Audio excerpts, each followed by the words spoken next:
Assalamualaikum warahmatullahi wabarakatuh. Nyuwun pangapunten, kula didhawuhi Gus Kausar Kapureh sowan untuk yang kedua kalinya ke Al-Falah.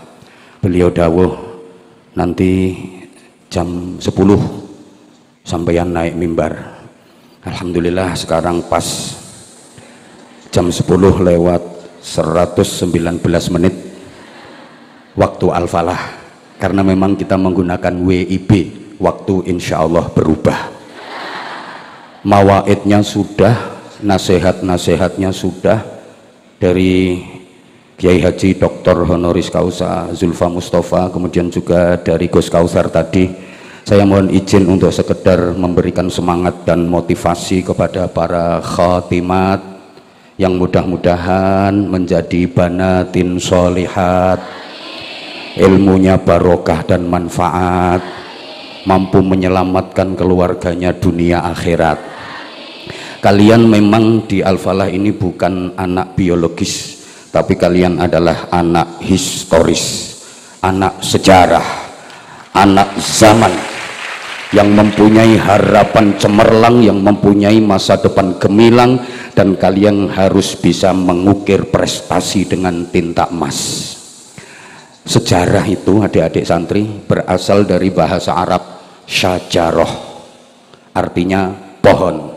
Tapi karena lesannya orang Indonesia itu susah mau ngomongin syajaroh, ya diomong sejarah.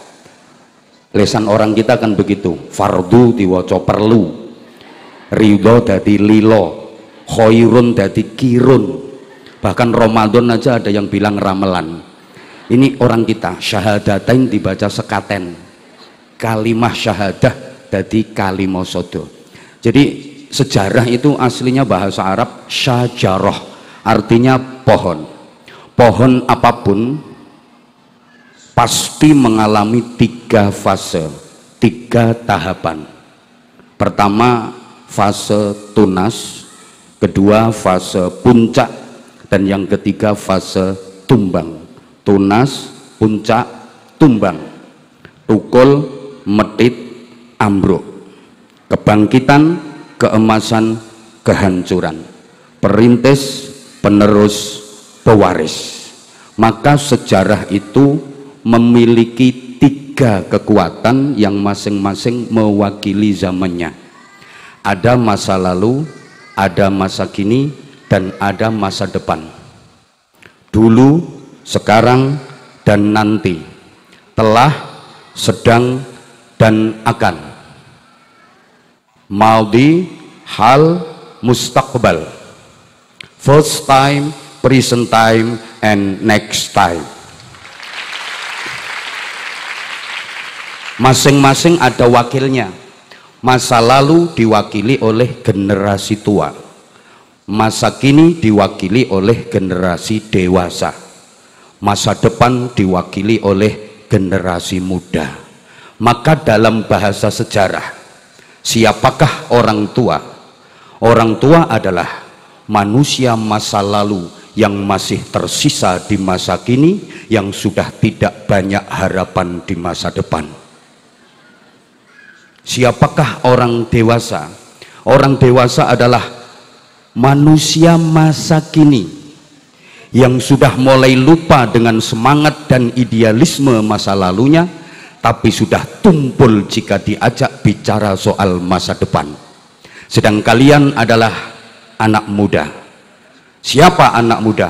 Manusia masa depan yang sudah hadir di masa kini, tapi belum banyak beban dan pengalaman di masa lalu. Syubbanul yaum rijalul ghad. Pemuda hari ini, pemudi hari ini adalah tokoh di masa depan. Maka masing-masing punya karakter. Orang tua suka bernostalgia, orang dewasa sibuk dengan realita, anak muda akrab dengan idealita. Maka kakek nenek yang tua kalau didatangi cucunya suka bercerita. Ayah ibu yang dewasa kalau anaknya minta sesuatu alasannya sibuk kerja. Sedangkan anak-anak paling suka kalau ditanya cita-citanya mau jadi apa. Tokoh tua, bentar, iki ngarangi suwe iki. Tokoh tua sibuk menulis biografi. Tokoh dewasa sibuk berprestasi, menduduki kursi, mempertahankan posisi, kalau perlu koalisi dan korupsi. Sedangkan tokoh muda pandai berorasi, rajin demonstrasi, bahkan ada yang ahli caci maki. Ini bahasa sejarah. Maka kalau kita bicara soal masa depan, itu kira-kira untuk generasi tua, untuk generasi dewasa, apa untuk generasi muda? Kurang semangat. Kalau kita bicara masa depan itu kira-kira untuk generasi tua, untuk generasi dewasa, apa untuk generasi muda? Betul. Masa depan itu bukan untuk generasi tua, bukan untuk generasi dewasa, tapi untuk generasi muda. Maka para sesepuh kita dulu itu luar biasa dalam mendidik anak cucunya. Para sesepuh kita punya filsafat hebat. Orang tua-tua kita dulu itu suka memagari kampungnya dengan pohon bambu. Nuwun sewu Bapak Ibu wali santri mungkin tasik kemutan. Zaman sien tiang sepuh niku remen mageri kampungnya pakai pohon bambu. Ini pelajaran untuk anak cucu. Karena dalam rumpun bambu tersimpan 3 kekuatan sejarah yang berjamaah dan terpadu dalam satu komposisi. Dalam rumpun bambu itu ada bambu tua, ada bambu dewasa, ada bambu muda. Bambu tua namanya tunggak, bambu dewasa namanya pring, dan bambu muda namanya bung. Maka dulu bangsa Indonesia ketika menatap masa depan, ingin merebut dan meraih kemerdekaan, yang diajak berjuang bukan generasi tua, bukan generasi dewasa, tapi generasi muda. Maka yang diseru bukan tunggak, bukan pring, tapi bung. Makanya ada lagunya, mari bung rebut kembali, bukan mari pring. Apalagi mari tunggak rebut kembali, enggak, tapi mari bung rebut kembali. Sehingga dulu pada masa pergerakan bangsa kita itu kaya dengan bung-bung bangsa. Ada Bung Karno, ada Bung Hatta, ada Bung Sahrir, ada Bung Tomo, dan ada Bung Anwar Zahid. Artinya begini, kalian ini bung. Kalau tadi Gus Kausar dawuh generasi ketiga ini ujian berat, betul sekali. Dari tunggak ke pring, bung, itu generasi ketiga. Bung itu kalau pengen sukses, dia harus menetapi 3 sifat. Kalau bung itu pengen sukses, maka kalian kalau punya sifat-sifatnya bung yang 3 ini, pasti kalian akan sukses. Kalian akan menjadi solusi dan kalian akan mampu menjawab tantangan masa depan. Harus mempunyai 3 sifatnya bung. Apa saja? Pertama, bung itu tegak dan runcing, jejeg tur lancip. Kalau ada bung yang bengkong dan tumpul, wis bengkong ketul, itu bukan bung harapan tapi bung ancaman. Biasanya terus dipotong, terus disayur, dimasak, masuk perut, dinam, keluar dari rai gedek. Karena dia bengkong dan tumpul, maka bung itu harus tegak runcing. Artinya jejeg lancip. Kalian itu harus idealis dan kritis, punya himmatun aliyah, cita-cita yang tinggi. Jangan mudah puas dengan pencapaian, jangan mudah puas dengan hasil yang dicapai. Karena bung berarti kalian harus jadi generasi yang perintis, bukan sekedar pewaris, yang pelopor bukan pengekor, yang penggerak bukan penggertak, yang punya karakter, bukan yang karaten, yang luar biasa, bukan yang biasa di luar, yang ahli zikir, bukan yang suka kentir, yang ahli Quran, bukan yang tukang pacaran, yang beradab, bukan yang biadab, yang terpelajar, bukan yang kurang ajar, yang bisa hidup dengan realitas, bukan sekedar membanggakan fasilitas. Ngene iki angel, ngene iki gambok tepuk tangan. Ini yang pertama. Kemudian bung yang kedua, sifatnya apa? Sebentar ya, ini tadi udah bisa difahami yang pertama. Ya, makanya tadi disampaikan himmatun aliyah. Dawuh Gus Kausar tadi, alfiyah itu baru permulaan untuk langkah-langkah besar kalian selanjutnya. Sehingga pesan saya, jangan pernah merasa sudah khatam alfiyah, tapi harus dianggap sebagai baru khatam alfiyah. Karena sudah khatam dengan baru khatam itu konotasi dan esensinya berbeda. Kalau sudah khatam itu kesannya merasa cukup, udah nggak butuh tambahan lagi. Tapi kalau baru khatam masih butuh tambah dan butuh tambah. Kayak gini, sampean punya duit sudah 10 juta sama punya duit baru 10 miliar. Seneng mana? Kedonyan. Kalau duit sudah 10 juta itu kebanyakan. Duitku wis 10 juta, kakean. Aku wis khatam alfiyah. Akhirnya ya merasa sudah, gak butuh tambahan lagi. Lupa daratan, lupa diri, bangga, rumangsane wis mentok, wis ngalim-ngalimah. Ngapunten, beda dengan baru. Aku baru hafal saja, belum sampai pada tingkat pemahaman, dan seterusnya dan seterusnya. Gitu. Sama Bapak Ibu wali santri, berat ringannya mendidik anak itu tergantung anggapan panjenengan. Panjenengan punya anak sudah 2 sampun kalih niku abot, beda karo panjenengan kagungan anak 6B14 enteng niku, tambah 2 lusin mana saya sanggup. Loh iya, saya baru khatam alfiyah, nanti dipraktek nih gue mau kitab wis iso bener temen apa urung, ngono lho. Wes engko tak terangno nek waktune cukup, ini masih 5 menit. Yang kedua, sifatnya bung itu dia pengen melampaui siapa saja. Jangankan tunggak yang sudah rapuh, pring yang sudah tinggi menjulang ingin dilampaui, itu bung. Jadi dia punya cita-cita yang luar biasa, harus bisa melampaui. Bukan hanya generasi tua tunggak tadi, tapi generasi dewasa pun pring yang sudah tinggi menjulang kudu iso disalib. Makanya kalian harus dinamis sekaligus kreatif. Ya kerja keras, ya kerja cerdas, ya kerja ikhlas. Makanya butuh 3 ilmu secara terpadu, yang itu adanya hanya di pondok pesantren.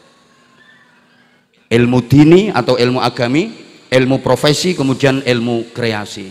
Dengan ilmu dini manusia jadi takwa, dengan ilmu profesi manusia jadi cerdas, dengan ilmu kreasi manusia jadi produktif. Makanya tadi saya sampaikan ringkes-ringkesnya, ya bekerja keras, ya bekerja cerdas, ya bekerja ikhlas. Kerja keras itu kerja pakai otot, kerja cerdas itu kerja pakai otak, kerja ikhlas itu kerja pakai hati. Orang kalau kerja hanya pakai otot, kerja keras, hasilnya hanya pas. Tapi kalau mau kerja pakai otak, kerja cerdas, hasilnya lebih luas. Apalagi kerja pakai hati, kerja ikhlas, hasilnya tak terbatas. Lihat contoh ya, kerja keras itu kerja pakai otot. Maaf, nggak beda kayak binatang, kayak sapi, kayak kuda. Itu kerjanya pakai otot, hanya kerja keras saja. Sapi suruh bajak di sawah, kuda suruh narik bendi, hasilnya pas, paling sehari 100.000 200.000. Itu orang kalau hanya kerjanya pakai otot, kerja keras. Tapi kalau mau kerja pakai otak, kerja profesi, kerja cerdas, hasilnya lebih luas. Contoh dokter itu kerjanya pakai otak, kerja cerdas, kerja profesi. Kalau kerja keras, ngangkat batu gunung gede-gede, sak salon-salon, paling sehari hasilnya 200.000 300.000. Tapi dokter ngangkat batu kecil hasilnya bisa 200 juta karena yang diangkat batu ginjal. Tuh. Apalagi disempurnakan kerja pakai hati, namanya kerja ikhlas. Janji Allah hasilnya tak terbatas. Contohnya kiai. Nggak usah didawak-dawak ke. Yang kedua, sekarang yang ketiga, apa sifatnya bung? Dia itu punya jaket pelindung yang tebel, bulunya halus tapi tajam. Itu dalam bahasa Inggris disebut the slumbering. Loh, bung itu kan punya selubung dia. Dia punya jaket yang tebel, bulunya halus tapi tajam itu untuk pelindung diri. Jangan macam-macam pegang ya, kau akan ditusuk-tusuk sama bulu yang kelihatannya halus tapi tajam. Bahasa Inggrisnya the telusupen.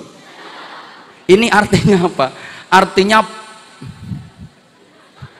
eksklusif, tapi bukan dalam rangka sombong, bukan dalam rangka angkuh, eksklusif yang protektif. Eksklusif yang protektif, bukan dalam rangka sombong, bukan dalam rangka angkuh, tapi dalam rangka memahami kekuatan internal bahwa saya belum teruji dalam sejarah, maka saya harus berproses dengan aman, sehingga saya harus terlindung di mana? Di pondok pesantren, agar proses saya ini bisa berjalan dengan baik. Wong saya baru khatam Alfiyah, saya baru selesai Fathul Mu'in, saya masih butuh berproses, saya belum siap untuk menampakkan diri. Makanya saya harus melindungi diri saya dengan jaket tebal itu. Maka jangan buru-buru keluar. Kalian, apalagi kalian harus betul-betul dibungkus. Kalian itu pingitan, langka loh. Cewek di zaman seperti ini hafal Alfiyah langka. Maka beruntung banget Bapak Ibu yang putri-putri penjenengan ini calon bidadari surga. Beruntung banget di luaran sana, maaf, anak-anak seusia kalian itu bacaannya Fathul WhatsApp, Raudatul Facebook, Kifayatul Instagram, Hidayatul Twitter awil X, wa Nihayatul TikTok. Lu bener. Sehingga tolong perhatikan, ini penting. Bung itu supaya bisa tumbuh subur, maka pupuk terbaiknya adalah tunggak. Bambu tua itu adalah pupuk terbaik bagi bung agar dia bisa tumbuh subur, tinggi menjulang, melampaui generasi-generasi sebelumnya. Maka jangan pernah meninggalkan sesepuh, jangan pernah meninggalkan guru, masyayikh, terlebih kiai.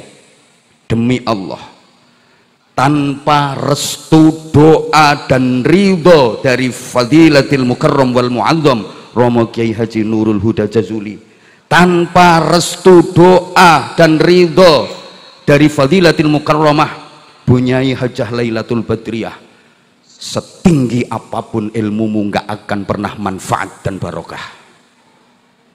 Allahumma sholli ala Muhammad. Saya menggarisbawahi apa yang didawuhkan oleh Gus Kausar tadi. Jadi bung ini tantangannya luar biasa. Bisa nggak dia nanti tumbuh subur? Bisa nggak dia nanti tinggi menjulang? Jangan-jangan gidaan wong penyet, atau bahkan dikerokoti garangan, nggak jadi prank. Loh, ini tantangan yang luar biasa. Maka nuwun sewu, kesuksesan kalian saya yakin tidak lepas dari mujahadahnya orang tua kalian. Saya ucapkan selamat untuk Bapak dan Ibu wali santri yang putra-putrinya malam ini dikhatami. Kesuksesan ini adalah kesuksesan panjenengan juga. Ini wajib disyukuri karena merupakan nikmat yang sangat utama. Saya ingat dawuhnya Imam Mutawalli Asy'arawi bahwa nikmat itu ada 4. Kalau Bapak Ibu diberi harta yang melimpah jadi orang kaya raya, itu ternyata adnan ni'am, nikmat yang paling rendah, si'atul mal. Jadi wong sugih itu nikmat yang paling asor, nikmat yang paling rendah. Wa a'lan ni'am, nikmat yang paling tinggi adalah al-afiyah, diberi kesehatan zahir batin. Wa afdhalun ni'am salahul abna, nikmat yang paling utama adalah mempunyai anak yang solih-solihah seperti kalian. Ini afdhalun ni'am, nikmat yang paling utama. Halo? Wa atammun ni'am, nikmat yang paling, wa tamamun ni'am adalah huwa ridallah subhanahu wa ta'ala. Nikmat yang paling sempurna adalah mendapatkan ridha Allah subhanahu wa ta'ala. Saya katakan sukses buat Bapak dan Ibu wali santri karena nggak ada ceritanya anak hebat tanpa ada peran dari orang tua, tanpa ada mujahadah dari orang tua. Kalau tadi adik-adik didhawuhi sama Gus Kausar bagaimana perjuangannya Mbah Yai Jazuli bersama Mbah Yai Rodia, bagaimana perjuangannya Mbah Yai Osman, maka layak kalau melahirkan generasi-generasi yang luar biasa. Saya teringat satu dawuh dari seorang tabi'in, beliau kelompok tabi'in, namanya Ahmad bin Munkadir. Ini dalam tafsir Baghawi ketika menafsiri wa kana abuhuma sholihah, dijadikan ibarah catatan juga oleh Ibnu Rajab dalam Jami'ul Ulum wal Hikam. Beliau memberikan catatan innallaha la yuslihu birrajuli waladahu wa walada waladihi wa qaryatahu allati huwa fiha wad dawirat allati haulaha fama yazaluna fi hifdzillah wa sitrih. Sesungguhnya Allah memperbaiki dan mensukseskan anak dan cucu-cucu itu birrajuli, karena kehebatan orang tuanya, karena kehebatan kakeknya, sehingga anaknya, cucu-cucunya jadi hebat. Makanya kalau Gus-Gus Ploso ini alim, saya sama sekali gak nggumun blas gak nggumun. Justru saya yang gumun itu kalau Gus-Gus Ploso gak alim, aneh. Jadi kalau Gus Kausar alim viral, serang gumun blas aku. Serang gumun blas, wong ya wis ngakoni. Penikmat, pewaris. Sing hebat yo Mbah Yai Huda, Mbah Yai Jazuli, Gus Kausar. Karek nampa hadiah, tapi perjuangannya juga luar biasa gitu loh. Mulane ndak ada ceritanya. Kalau ada anak hebat diselidiki, diteliti, nanti orang tuanya, mbah-mbahnya, buyut-buyutnya minimal ahli riyadhah. Allahumma sholli ala Muhammad. Artinya pinter saja ndak cukup. Untuk menjadi ulama itu pinter saja tidak cukup. Andaikan standar ulama itu yang paling pinter, tentu yang paling layak mendapatkan gelar ulama adalah Fadilatil Mukarram Syekh Google radhiyallahu anhu. Kalau target standar ulama itu hanya pinter, tidak cukup. Maka bukan hanya man lahu ilmun syamilun, kompetensi di bidang ilmu pengetahuan saja, tapi juga harus arifun bima sholihi man haulah. Nun pangapunten.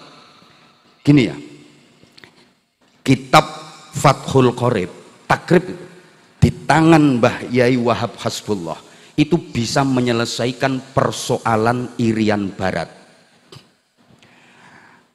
Pada waktu Irian Barat, dulu namanya Irian Barat, sekarang jadi Papua itu, diduduki dan dijajah kembali oleh Belanda. Padahal Indonesia sudah merdeka. Irian Barat itu diduduki dan dijajah kembali oleh Belanda. Presiden Soekarno sowan ke Mbah Yai Wahab Hasbullah. Beliau matur, pripun niki Yai, Papua Barat diduduki kembali, dijajah oleh Belanda. Mbah Yai Wahab dawuh, oh niku nggasap niku Londo niku nggasap niku. Lah Pak Karno kan gak ngerti nggasap.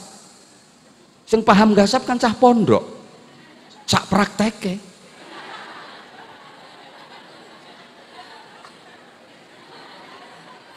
Nah karena nggasap di pondok itu sudah jadi tradisi, maka sekalian dirangkul jadi budaya. Loh, saya ketika ditanya, bah gimana hukumnya nggasap bagi santri di pondok, tak jawab ngene, nggasap kanggone santri pondok, khusus santri pondok yo, bukan di luar pondok. Kuwi padha karo telek cecek sing nyemplung nanggone banyu sing luwih teko 2 kulah. asal nggak taghayyara ahadu awsafihi min ta'min aw launin aw rihin bimutanajjisin tahdutsu bih la ba's. Sing penting telek ceceke aja nganti sak karung. Lho gasapmu bendino kuwi berarti telek ceceke sak karung ya taghayyar akhire. Iki sing kulino gasap seneng ya untuk dalil iki. Kemarin pas ten pondok Al Badrul Falah kan saya sampaikan wong santri diwulang kiyaine bab tahrimul ghasab. Al ghasabu minal kabairi, al ghasabu utawi gasap iku minal kabairi, tetep setengah saking jumlahe pira-pira dosa gede. Dadi gasap kuwi dosa gede ya le. Santrine mantuk-mantuk kabeh. Mantuk-mantuk kabeh. Kiyaine selesai ngajar mudun sandale ilang. Sing gasap ya santri sing paling mantuk-mantuk. Tetapi mergo pondok niku barokai. Lho santri sing gasap sandale kiai ini mulai duwe pabrik sandal. Pak Karno mboten paham gasap niku napa. Akhirnya tanya ke Mbah Yai Wahab. Lajeng sakniki pripun langkah yang harus saya tempuh? Dawuh Mbah Wahab, ajak mereka berunding. Ajak Belanda berunding. Pak Karno takon, apakah dengan berunding masalah bisa selesai? Dawuh Mbah Wahab, tidak mungkin bisa selesai. Nah, mumet toh Pak Karno. Wong tidak mungkin bisa selesai kok dikongkon berunding. Nuwun sewu, Yai, kalau tidak mungkin bisa selesai, kenapa harus berunding? Ngeten nggih, Pak Presiden. Agama itu ada tobakat, ada eskalasi, ada tahapan-tahapan yang harus dilalui. Udah, pokoknya ajak mereka berunding.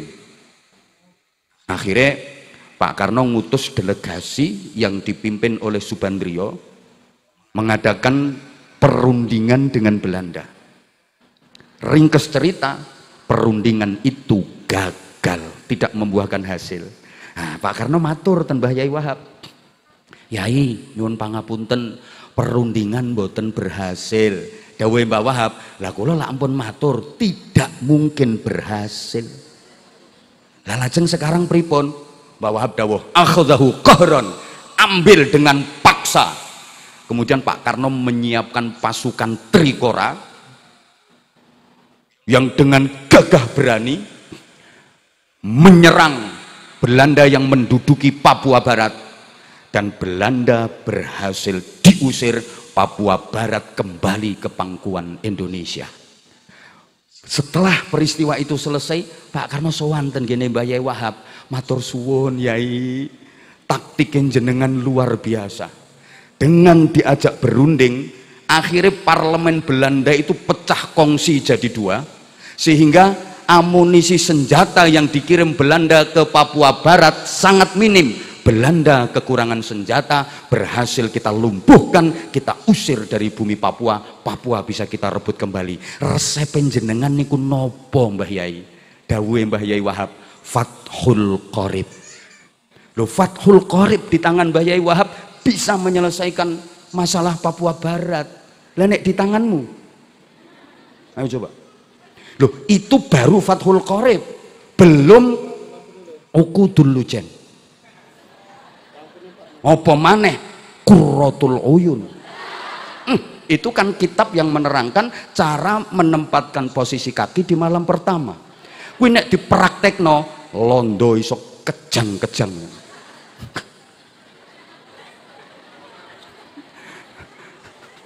Coba Mbah Yai Khalil Bangkalan itu ahli nahwu. Terkenal ahli nahwu. Nah niki cerita pas di daerah Bangkalan itu lagi panen raya semongko. Juragan-juragan semongko itu pada sumpek karena semongkonya yang di sawah yang lagi panen itu dicolongi sama maling. Pokoknya wis wayahe manen dicolongi maling. Akhirnya juragan-juragan semongko ini sowan ke Mbah Yai Khalil. Ketika itu Mbah Yai Khalil lagi ngajar santri junior kitab Jurumiyah, pas nerangno bab fi'il fa'il. Mbah Yai Khalil mulang, Qoma Zaidun, bareng tirone. Sekali lagi. Dimaknani kalih Mbah Yai Khalil, Qoma wis ngadeg sapa Zaidun Zaid. Pas kira-kira ada 15 juragan-juragan semongko itu sowan. Wadul, Mbah Yai nuwun sewu nyelak sak antawis. Ya napa? Niki wayahe panen semangka.